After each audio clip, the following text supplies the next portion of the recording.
Dear students, இந்த வீடியோவில் நம்ம பார்க்க போகிறது concept questions with solution chapter 2ல இருந்து பார்க்க போகிறோம். Electrostatic potential and capacitance. First question, a charged particle plus q moves in a uniform electric field E in the direction opposite to E. What will be the effect on its electrostatics potential energy during its motion? இவங்க இதில் கேட்குறது என்ன கேட்குறாங்க அப்படின்னு சொன்னால், plus கியூன்ற charge uniform electric ஃபீல்டில் இருக்குது, opposite direction electric ஃபீல்டுக்கு அப்படின்னு சொன்னால் எலக்ட்ரோஸ்டாட்டிக் பொட்டன்ஷியல் எனர்ஜி வந்து அந்த மோஷனில் என்ன கிடைக்கும், அதோட எஃபெக்ட் என்ன அப்படின்றத கேட்குறாங்க, பாசிட்டிவாக நெகட்டிவான்றது. இங்கே நமக்கு என்ன தெரியும் அப்படின்னு சொன்னால், டெல்டா யூ அப்படின்னா potential energy equal to minus W, எகென்ஸ்ட்னு சொல்கிறேன், இப்போ ஆப்போசிட்னு சொல்கிறதுனால minus W. So minus Q integral E into டிஎல்னு போட்டுக்கிறோம். When charge plus Q moves in opposite direction to electric field, then work done is negative அப்படின்னு வந்து சொல்லிடுவோம். but delta U equal to minus W. so charge in potential energy is positive. potential energy என்ன ஆயிரும்? positive. the potential energy increase. இதுதான் first. second question, why is the electrostatic potential inside a charged conducting cell constant throughout the volume of the conductor? இந்த கொஸ்டினில் என்ன கேட்குறாங்க அப்படின்னு சொன்னால், charged conducting cell அதில் வந்து எலக்ட்ரோஸ்டாட்டிக் பொட்டன்ஷியல் உள்ளே வந்து எப்படி வந்து நமக்கு கான்ஸ்டண்ட்டாக இருக்குது இந்த த்ரோட் தி வால்யூம் அப்படின்றது. அப்போ இங்கே என்னன்னு சொல்கிறோம், இன்சைடு அப்படின்னு சொன்னாலே இங்கே electric field E equal to 0 inside the conductor and has no tangential component on the surface அப்படின்னு வந்து சொல்கிறோம் உள்ளே இருக்கையில். அப்போ therefore no work is done in moving charge inside or on the surface of the conductor and potential is constant அப்படின்னு வந்து சொல்லிடுறோம். third question, figure shows the field lines on a positive charge.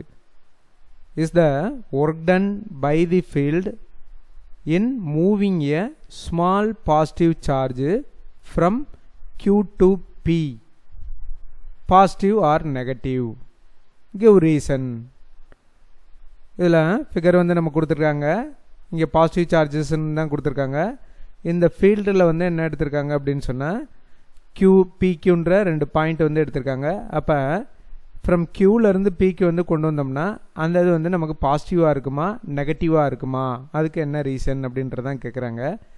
அப்போ இதில் என்ன சொல்லலாம் அப்படின்னா, the work done by the field be negative அப்படின்னு வந்து சொல்லிடலாம் நம்ம, ஏன்னா நெகட்டிவ்னு வந்து சொல்கிறோம். அதுக்கு ரீசன் என்ன சொல்கிறோம் அப்படின்னா, this is because the charge is moved against exerted by the field அப்படின்னு வந்து சொல்கிறோம். fourth question, a point charge Q is placed at point O as shown in fig. is the potential at point A V suffix A greater, smaller or equal to potential V suffix B at a point B when Q is first option வந்து positive and second option வந்து negative charge அப்படின்னு வந்து கேட்குறாங்க. அதில் என்ன கொடுத்துருக்காங்க அப்படின்னு சொன்னால், ஓன்ற ஒரு பாயிண்டில் வந்து பாயிண்ட் சார்ஜ் கியூன்றது வச்சுருக்கோன்றத இங்கே ஃபிகரில் வந்து காமிச்சிருக்காங்க. அப்போ ஏன்ற பாயிண்டில் வந்து வி சஃபிக்ஸ் ஏ அப்படின்றதான் நமக்கு பொட்டன்ஷியல். இங்கே வந்து பொட்டன்ஷியல் எடுத்துக்கிட்டோம் அப்படின்னு சொன்னால் வி சஃபிக்ஸ் ஏ, இந்த இடத்துல வி சஃபிக்ஸ் ஏ. இதே நமக்கு பியில் பொட்டன்ஷியல் எடுத்துக்கிட்டோம் அப்படின்னா வி சஃபிக்ஸ் பி அப்படின்னு வந்து கொடுத்துட்டாங்கன்னா, ஃபஸ்ட் ஆப்ஷன் வந்து என்ன கேட்குறாங்க, சப்போஸ் பாசிட்டிவாக இருந்துச்சு, கியூ இஸ் பாசிட்டிவாக இருந்துச்சுன்னா என்ன அப்படின்றது. அப்போ நம்ம எப்படி போடலாம், இஃப் கியூ இஸ் பாசிட்டிவ். அப்போ ஃபார்முலா நமக்கு தெரியும், V suffix A equal to 1/4 pi epsilon naught தான் நம்ம Kன்னு போடுறோம். Q/R1 and V suffix B potential at B அதில் வந்து K Q/R2. இப்போ இதிலே நமக்கு தெரியும் பாசிட்டிவ்னு சொல்கிறதுனால இங்கே வந்து எப்படி வந்துடும் அப்படின்னு சொன்னால் இந்த கேஸில் கிளியர் கட்டாக நமக்கு தெரியும். அப்போ clearly V suffix A greater V suffix B. ஏன்னா இங்கே வந்து Q is பாசிட்டிவ்னு வந்து சொல்லிட்டோம். பாசிட்டிவ்னு சொல்கிறதுனால இங்கே பொட்டன்ஷியல் VA VBயை விட எப்படி இருக்கும் அப்படின்னா கிரேட்டராக இருக்குன்றத இங்கே வந்து சொல்லிடுறோம்.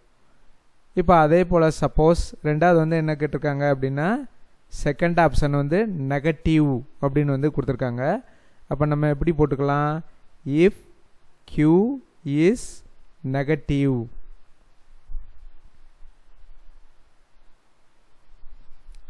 அப்போ இதே ஃபார்முலாவை V suffix A equal to minus KQ/R1 and VB equal to minus KQ/R2 இது வந்து போட்டுக்கிறோம்.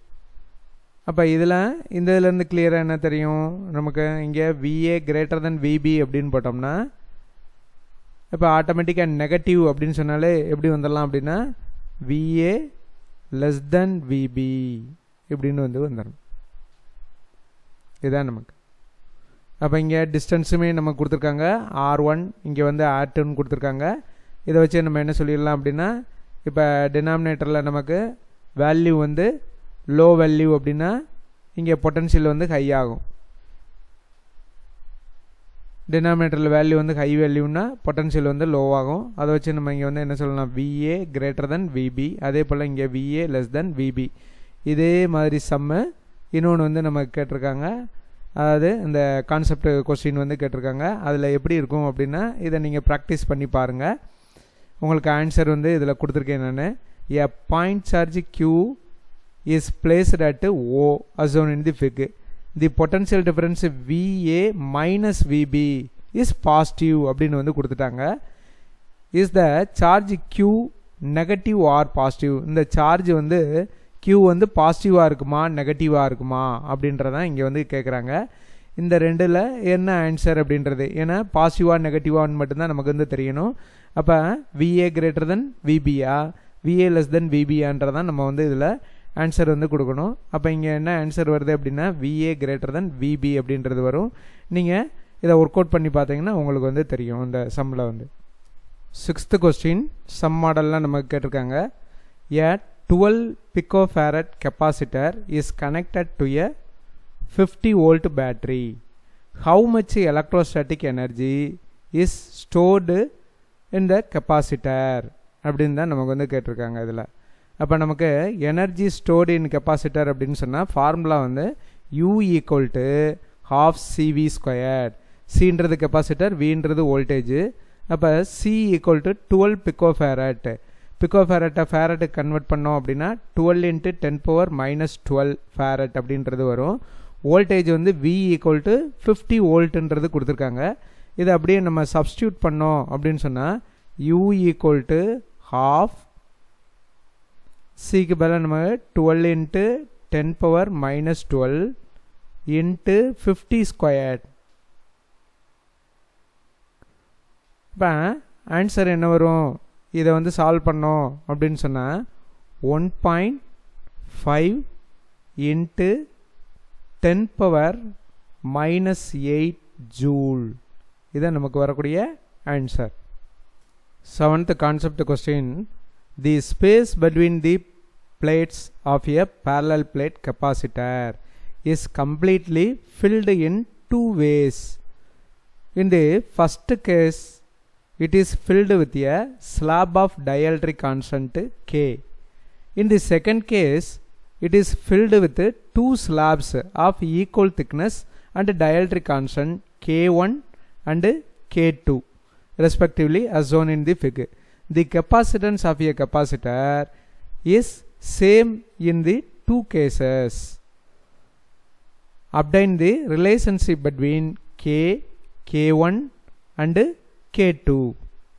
இப்போ இந்த சம்மில் நமக்கு கேட்டிருக்கதே இந்த கொஸ்டினில் ஃபஸ்ட்டு parallel plate capacitorல வித் dielectric medium வந்து கொடுத்துட்டாங்க. ஃபஸ்ட்டு கேஸில் dielectric medium வந்து Kன்னு கொடுத்துட்டாங்க.